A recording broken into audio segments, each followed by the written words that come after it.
Hi అండి. Welcome to our channel Shiva Reddy Pagadala. మొన్నటిదాకా మనం కూడా చెప్పుకున్నామనమాట. ఏంది అమరావతి మీద కేంద్ర న్యాయశాఖ ఆల్రెడీ ఈ చర్చలు జరిపేసింది. అప్రూవల్స్ వచ్చేసినాయి. తర్వాత కేంద్ర హోంశాఖ కూడా దాన్ని కన్సిడర్ చేస్తుంది. చంద్రబాబు నాయుడు గారు వెళ్ళి ఈ హోంశాఖ మంత్రి అమిత్ షాతో కలిశారు. ఇప్పుడు వచ్చే చట వచ్చే పార్లమెంట్ శీతాకాల సమావేశంలో కానీ వాటిల్లో పెట్టేసేయండి.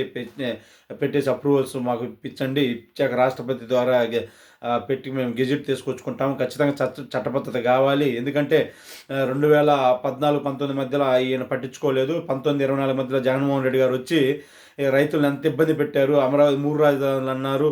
సో అవన్నీ జరిగినాయి. రైతులన్నీ అన్నిటిని దృష్టిలో పెట్టుకొని ఇప్పుడు గవర్నమెంట్ మీద కాస్త ప్రెషర్ పెడుతుంది. దీనికి ఒక గెజిట్ తీసుకురండి, శాశ్వత రాజధానికి ఒక ముద్ర ఇచ్చాను, లేకపోతే మాకు నమ్మకం లేదు, మాకు భయంగా ఉందని. వాళ్ళు భూములు ఇచ్చేటప్పుడు కూడా ఇంత భయపడలేదన్నమాట. సో ఇవన్నీ దృష్టిలో పెట్టుకొని చంద్రబాబు నాయుడు గారు కూడా కాస్త కేంద్ర ప్రభుత్వానికి లేఖ రాసి ఈసారి గెజిట్ తీసుకురావాలని చాలా పట్టుదలగా ఉన్నారు. మనం కూడా బాగానే చెప్పుకున్నాం ఇన్నాళ్ళు. లేదు ఇంకా గెజిట్ వచ్చేస్తుంది, రేపు ఫిబ్రవరిలోనూ ఎప్పుడో వచ్చేస్తుంది, ఇంకా ఎవరు దాన్ని కదిలించినా కూడా కదిలించలేరని.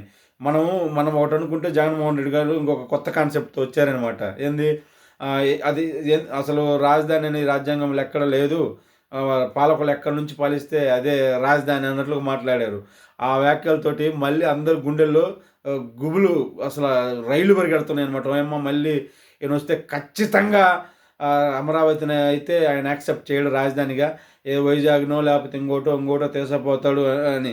సరే, ఇప్పుడు తీసపోవటంలో తప్పు లేదు. అదేదో ముందే ఈయన ప్రతిపక్ష నాయకుడిగా ఉన్నప్పుడే నేను ఒప్పుకోను అని చెప్తే ఎస్ నేను మొదటి నుంచే చెప్తున్నాను, ఇప్పుడు నేను ఒప్పుకోను, నేను మారుస్తానని చెప్తే ఒక అర్థం. ఆయనేమో ముందే నేను ఇక్కడే ఇల్లు కట్టుకున్నాను, అసలు ఇంత భూమి సరిపోదు, చాలా 30,000 ఎకరాల పైన కావాలి అని అన్నీ చెప్పాడు. వాళ్ళు ఆ రకంగా ఏర్పాట్లు చేసుకొని దాన్ని అమరావతిగా ప్రకటించారు. అన్నీ జరిగిపోయినాయి. తర్వాత ఈయన వచ్చి 3 రాజధానులు అన్నాడు. దానికి జనాల యొక్క యాక్సెప్టెన్స్ లేదు. లేకపోబట్టే మొన్న ఎలక్షన్లో చిత్తుగా ఓడిపోయాడు. ఈయనకు అర్థం కావట్లేదు సార్. అమరావతి అనేది ఒక రాజధానే కాదు, ఒక నగరమే కాదు, అది జనాలందరికీ అదొక సెంటిమెంట్గా మారిపోయిందనమాట. అది ఒక జనాలందరికీ ఒక సెంటిమెంట్గా మారిపోబట్టే మీరు గుంటూరు, విజయవాడ, అదే కృష్ణా, గుంటూరు, నెల్లూరు, ప్రకాశం, ఇంకా ఇటు చుట్టుపక్కల అమరావతికి బాగా దగ్గరగా ఉన్న అన్ని ప్రాంతాల్లో చిత్తుగా ఓడిపోయారు మొన్న. ఎందుకంటే వాళ్ళకి చాలా బెనిఫిట్స్ ఉన్నాయన్నమాట రాజధాని వల్ల. ఎవరన్నా కాదన్నా కానీ రాజధానికి దగ్గరగా ఉండే ప్రాంతాలన్నిటికీ చాలా బెనిఫిట్లు ఉంటాయి.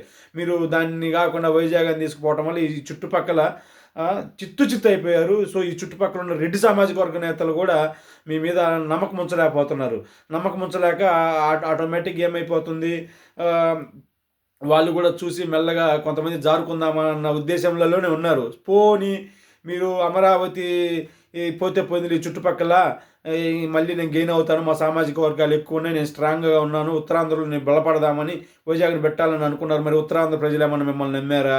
వైజాగ్ వాళ్ళు అయితే అప్పుడు నమ్మలేదు, వైజాగ్ రాజధాని అన్న నమ్మలేదు, ఉత్తరాంధ్రలో కూడా చిత్తు అయ్యారు. ఇప్పటికి కూడా పెద్దగా బలపడుతున్న సూచనలు అయితే కనపడలేదు.